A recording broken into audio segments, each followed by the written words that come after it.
I'm Bosh, I'm the butcher. I'm Yos, I'm the chef. Welcome to Marble and Green. So today we have our money cut. I know I've been promising you at the end of every episode, next episode we're doing the rib steaks. Now we're finally doing the rib steaks. Ta-da! So we have 2 rib steaks. We have our tomahawk cut with a longer bone and what we call our cowboy steak, which is a thicker cut with a short bone.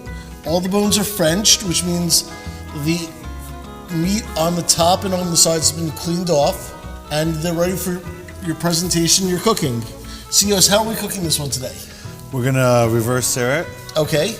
And we're gonna throw it in the oven at 250 till it gets to about 125. We're gonna use a probe.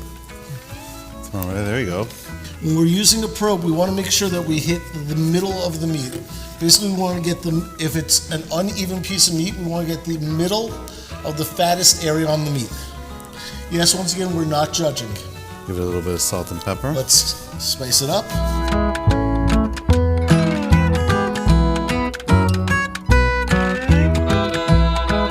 There we go. All right, so we have a raised rack on our sheet pan. That way it allows airflow underneath, and the meat, when it's sitting on the bottom, doesn't get soggy. It allows airflow to come underneath and also for the juices to drip down, which we'll use later in a pan sauce. All right, we're gonna put this in the oven and we'll come back in a little bit.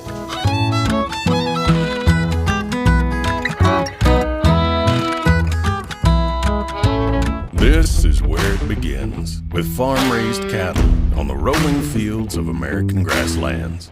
Top quality is not just something we say around here, it's what we believe in.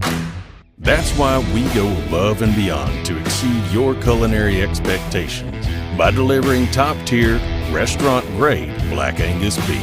Crafted, cut, and packaged under strict supervision. Only the finest cuts make it onto your plate. Explore our carefully curated selection from the comfort of home. Indulge in the art of flavor.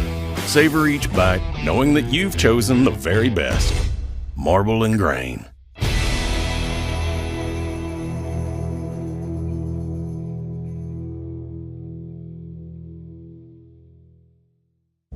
All right, our steak is ready. We've hit 120. Let's pull this out of the oven.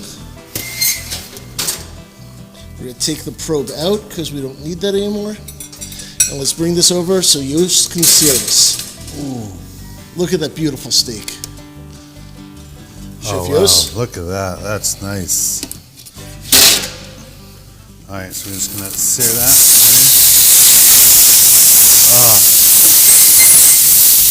Gonna add a sprig of thyme, sprig of rosemary, and the garlic. You can smell the rosemary, you can smell the garlic, the thyme, everything. I wish you guys could smell this at home. Oh, it's fantastic. She wants me to do a pan sauce. Okay, so now we're gonna let it rest. We can make a quick wine reduction sauce. We're keeping our herbs in there, and we're gonna put back our garlic in afterwards. You gotta watch out for that smoke. Ooh, that's hot. You can smell that alcohol burning off. So Yos, when would you tilt it back and flambe? Hold on, I'm not flambeing here today. I got a little bit more herbs in there. If I had a knife, I would chop up that garlic and throw it in. And then really what you're trying to do is get all those pan tidbits of little meat flavor bursts. Now really let it reduce out because you want to cook out all that alcohol. The alcohol burns first. So get all that alcohol and just get that really wine and aromatic flavor back in. Bosh always has a knife nearby, so thank God for that. There's other ways to do this. This I'm just doing a really quick reduction. There's ways to, before you put in the wine, you can add some flour to the fat and make a quick roux to give it, more of a thickener consistency. Do a red-eye gravy. But just the herbs, wine, the pan drippings from that steak and garlic is really all I need. A little bit of salt and pepper to finish if you think it needs it. So are we gonna slice this up? I'm ready to slice this up. So what I like to do first is I like to slice down the bone, take the bone off as one piece, Look at that gorgeous color inside. Wow, that's nice. Right now, take off the tail meat first, which is the end part of, it's another muscle attached to the ribeye that sits at the end by the bone. And there's usually a big fat cap on top. I like to cut that off and then slice that into a few pieces.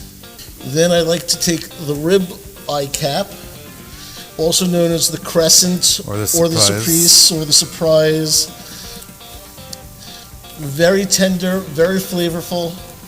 And since we cooked this reverse sear, it didn't overcook, even though it's a small piece on the outside of the eye itself. Some people even find that more prized than the eye of the ribeye. Again, it's about personal flavor preference. Now we're going to go to the eye, trim off those little bits of fat, because those are what I like to snack on. Toss a little bit into his pan. Oh, love the fat on it. There we go. Here he is. Remember, fat is flavor.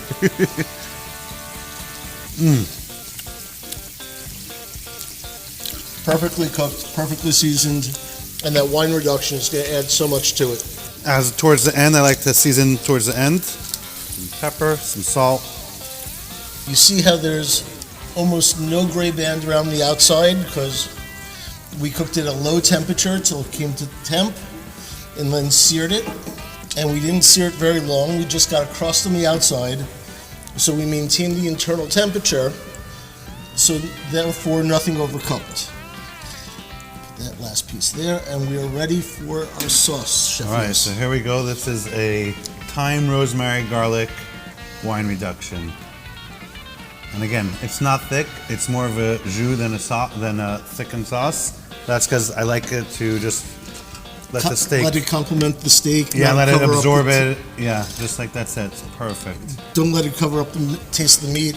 The meat shines through, the wine shines through, the aromatic shines through. It's all just levels of flavor, levels of flavor. And it's gluten-free.